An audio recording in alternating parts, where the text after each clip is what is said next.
Charles Christopher Krutch was among the earliest and most prolific East Tennessee painters of the Great Smoky Mountains.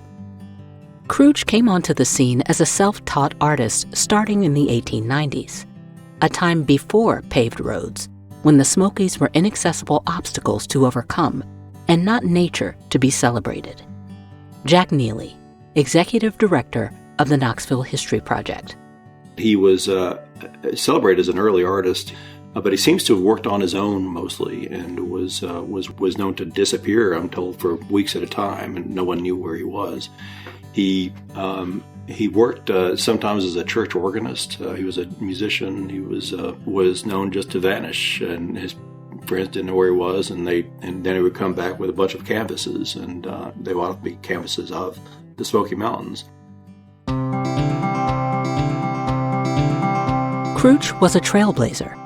He painted off-season, in the early spring and dead of winter, revealing the changing moods of the mountains rarely seen.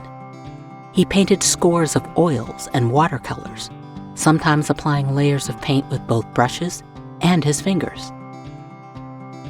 He would travel deep into the mountains on uncharted trails, carrying his supplies, and would often paint right from the trail.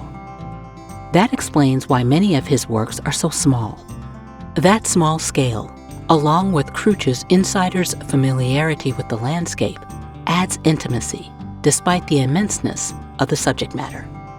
Krutch was among a group of artists and photographers that included Rudolph Ingerly, Elliot Porter, Jim Thompson, Ansel Adams, and others that played a vitally important role in shifting the public's perception of the Smokies and the connection Tennesseans felt about their surroundings.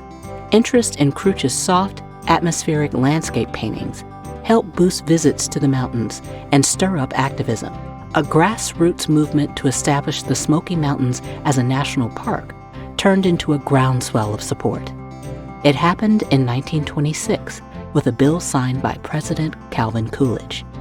Today, it's America's most visited national park.